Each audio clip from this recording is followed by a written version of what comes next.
Bonjour Antoine, tu vas bien? Bonjour David. Oui, ça va. Ça va bien? Aujourd'hui on parle de sport alors? Oui, c'est ça, exactement. Bon David, je suis très content de te partager ce moment-là dans ce lieu qui a beaucoup de signification pour moi en tant que maromais et sportif maromais. J'ai fait mon foot ici, mon volley un petit peu plus loin là-bas. Faut continuer. Oui, exactement. Mais comment tu l'expliques qu'on ait une telle offre sportive sur la ville, dans une commune de 11 000 habitants?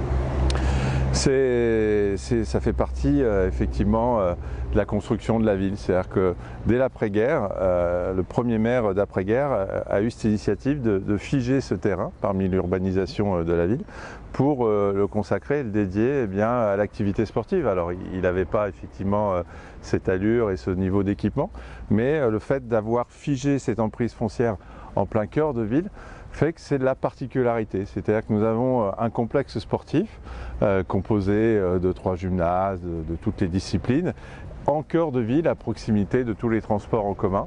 Et ça, c'est un vrai atout. Exactement, ça c'est une première partie. On a également des infrastructures sur la Maine qui ont été développées. Il y a d'ailleurs le pump track qui fait beaucoup plaisir aux jeunes. Comment tu vois l'évolution du sport dans la ville ? C'est une vraie politique sportive déjà avant tout. C'est une volonté d'accompagner les associations sportives. Ils sont 26 associations qui ont l'agrément jeunesse et sport. Et puis c'est de mettre à disposition de ces associations des équipements. Nous avons plus de 45 000 mètres carrés dédiés au sport sur la ville.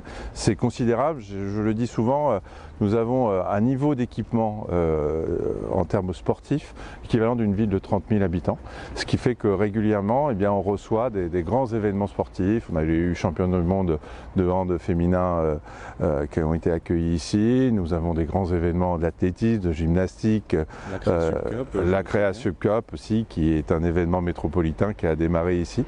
Donc voilà, on est repéré aujourd'hui à l'échelle de la métropole, même à l'échelle nationale, comme un équipement d'excellence. Alors il y a le stade Paul Vauquelin, tu le disais très bien, on a aussi des équipements de qualité sur le parc Signa avec le tennis, l'espace canin, le beach volley. Donc voilà, ça participe tout ça à un équilibre, mais la ville est très sportive. Nous avons énormément de maromais licenciés, nous avons plus de 3500 licenciés à l'échelle de la ville, ce qui est considérable quand on fait le ratio au nombre d'habitants. Donc c'est un vrai atout, et puis c'est une politique qu'on accompagne, qui a été récompensée par le label Ville active et sportive, que nous avons renouvelé et de nouveau eu ces derniers temps.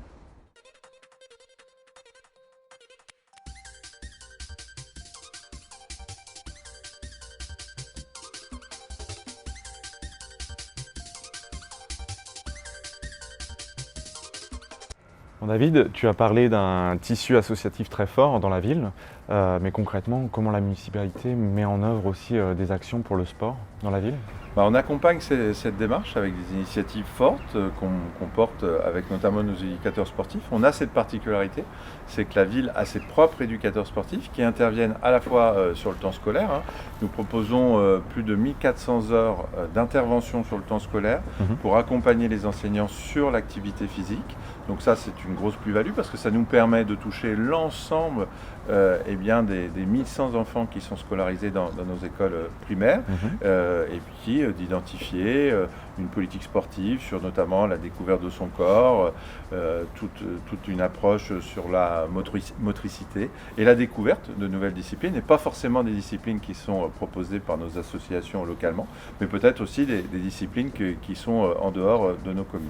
Et puis on a souhaité s'inscrire dans une démarche aussi qui s'appelle Actisport, c'est-à-dire sur le temps des vacances. On fait souvent le constat que tout s'arrête sur le temps des vacances, les entraînements souvent sont en pause, les équipements souvent tournent un peu moins. Eh bien, on a proposé néanmoins de proposer de l'Actisport à l'ensemble des enfants sur inscription dans nos différents sites pour justement les ouvrir au maximum d'activités sportives.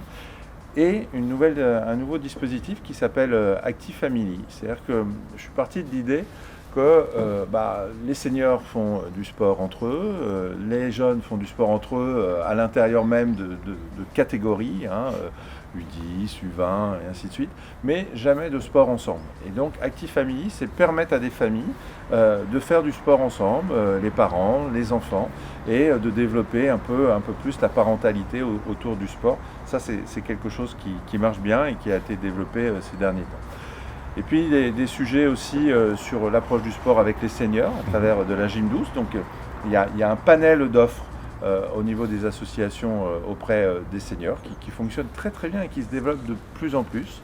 Et puis notre volonté aussi d'intervention dans nos résidences pour personnes âgées autour de gym douce, de pilates pour justement que les seniors aussi s'entretiennent. On le sait tous, l'activité est nécessaire pour bien vieillir et vieillir en bonne santé. Et sur la santé, on a aussi un volet qu'on est en train de développer sur le sport santé. Vous savez que maintenant on a des dispositions qui nous permettent sur ordonnance de prescrire de l'activité sportive. Donc on est en train de travailler sur cette démarche également. D'accord. David, en tant que passionné du sport, toi comme moi, il y a un événement qu'on attend tout particulièrement, c'est Paris 2024, les Jeux Olympiques. Comment, alors à l'échelle de la ville, peut-on s'inscrire dans ce projet-là, dans ce cadre-là? Alors, évidemment, c'est quelque chose que je suis de près. On a cette chance de faire partie des générations qui vont connaître les Jeux Olympiques en France. Donc c'est 1924, 2024, il aura fallu attendre 100 ans. Donc on fait partie de cette génération qui va pouvoir vivre les Jeux Olympiques en France. Et il faut que ça soit un engouement national et que l'ensemble des territoires s'y associent. Donc c'est pour ça que nous avons candidaté et obtenu le label Territoire de Jeux 2024, qui aujourd'hui identifie Maromme comme une ville qui va porter cet événement et qui va s'inscrire dans le temps avec plusieurs choses, des petites surprises qui sont à venir avant l'été, pour que Maromme justement s'inscrive dans cette démarche de l'olympisme.